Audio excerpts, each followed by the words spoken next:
Hello. Hi. I been a little while, maybe just over a week since I've done a video.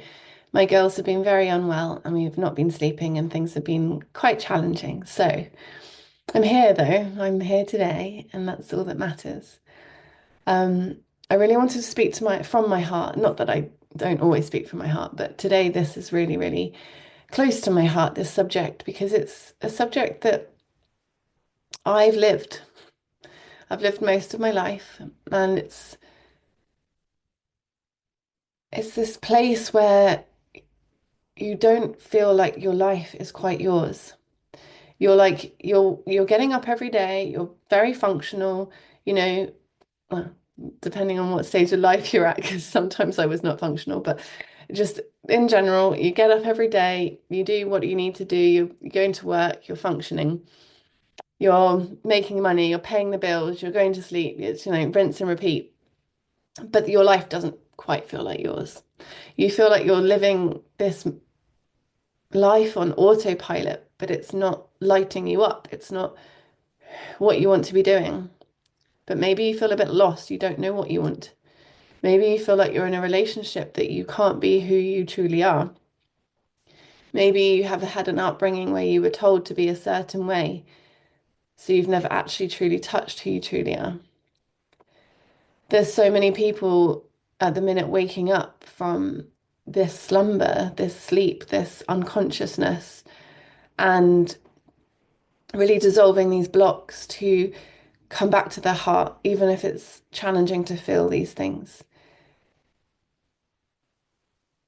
The hardest thing, I think, around change and coming into who you truly are is to be open and vulnerable, is to be okay with the messiness, is to be okay with the prickliness or the holding the boundaries to people that are asking too much from you or asking you to be somebody different. When you start to voice yourself, your true self, it's different for other people. So then there's a backlash, a response that doesn't feel loving or kind because they're not used to that version of you. And that's the hardest thing is staying with that true, your true self without losing yourself again, but speaking up so that you are not abandoning yourself.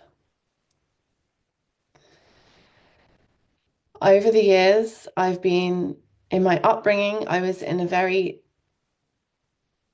controlling environment. I couldn't be myself. I had to grow up a lot quicker than I should have. I had to emotionally manage people around me. I had to make sure I was out of the way when some people were there, quiet, small, not in the same room. I had to make sure I was saying the right things or behaving in certain ways that did not upset certain people. Like it was a lot for a child. And then I brought that into adulthood and I've been doing my own work and I've expanded and I've healed a lot, but there's layers upon layers upon layers. And it's a lifelong process. And I've come to realize that when we think of this as generational legacy, not just years in our life, and when can I heal this so that I don't have to feel like this? It's how can I heal this so that my children or my children's children don't have to feel this? There's only so much um, your system can take. And when you push too much, you actually damage yourself more. So when you can take it slower, it's like that turtle in the hare kind of thing. If you can take it slower, you actually get further. But when we want to push, when we want more, we fry our systems and we go backwards. So if you are realizing that you are not in the life that you want to be living, instead of trying to push and do all these things to change, the most powerful thing I have found is actually to simplify, to stop, to slow, to breathe, to come back to your body, to find stillness in your day, to work out where in your body, your fascia, you're holding things, and to move it out. And your fascia, your muscles, they store all these emotions, they store all this trauma, and we become more and more rigid, more and more like, and this is where I believe that, the curled back can come from, because we're so humped over, we want to protect our heart so much that we don't let anything in. But in the meantime, we don't let anything out. We can't let anything in. So we might want to feel the love. We're protecting ourselves from people that can't love us, but we're also not allowing the love, the true love, in. So instead of curling over and being this armor for your heart and just, I know it might be hard, but move your body, move your spine, hold in your mind, I trust in my highest and best that I will get what I need when I need. I trust that I will allow myself to soften and to release to the point where I can handle it right now. And give yourself love, give yourself grace, give yourself a little bit of um, honoring that this is where you are right now. I can handle 5 minutes of sitting with this emotion, and then I need to do something else. And that is perfect. That 5 minutes has just done so much for you, even more so that you have honored where you are and how much time you can be with that. Rather than, I need to work with this anger trauma that I've had from my maternal line and I've kept it in, and I'm going to do this hour-long practice, and it's very you're holding that again, that very masculine, this is what I must do. It's not, it's almost like you're protecting yourself by frying your system so that you actually don't have to heal it. Anyway, my biggest lessons and the way that I have really realized my system transforming is taking it in small, bite-sized pieces. One of my therapist coaches shared with me about titration. We were actually talking about my girls going to nursery. And it's exactly the same thing. I've been really noticing my girls' nervous system with all the transitions we've been going through recently, with me and their father splitting up, with moving from Devon to back to where my family are, from not having a house, so we moved from a couple of different houses. I saw their nervous systems and mine get more and more full. The behaviors were coming out more. There was that anger, there was that like confusion, there was just outbursts. And then when we settled into a house, it all settled.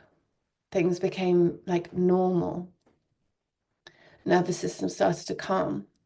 And then recently we've had a few other things with certain visits that were longer than normal, but not a regular thing. Then nursery starting. Then we went to Devon to see their father, and that completely fried all their system again. And there was illness. So titration is just doing things as slowly as possible, small increments.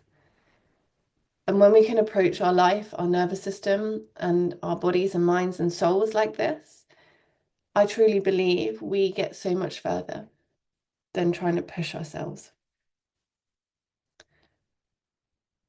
Yeah, I think that's all I want to share today. I mean, let's just finish. If you're still here, thank you for listening. Let's finish with a little meditation just to bring yourself back into your body if you're not in it. So place one hand on your heart and one hand just below your tummy button, your belly button. Close your eyes.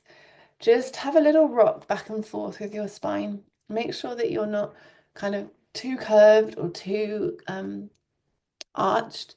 Just find that sweet middle spot. And then really feel there's this like string at the top of your head pulling you up.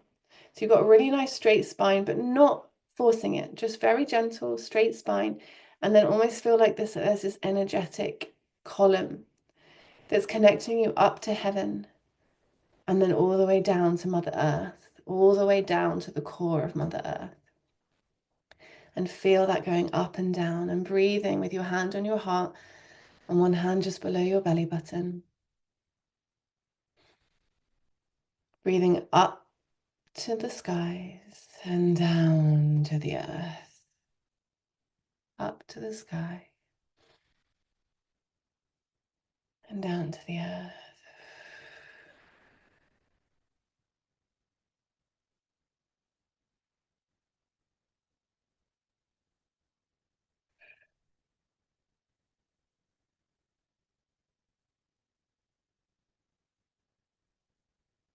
And now if you were breathing in and out, in through the nose and out through the mouth, try and breathe in and out of the nose. We'll do 5 more.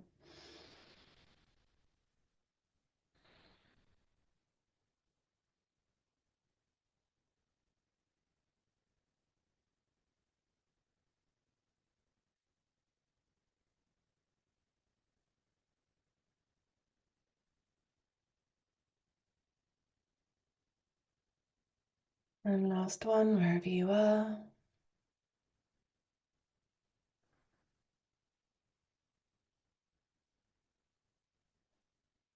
And either you can stay here.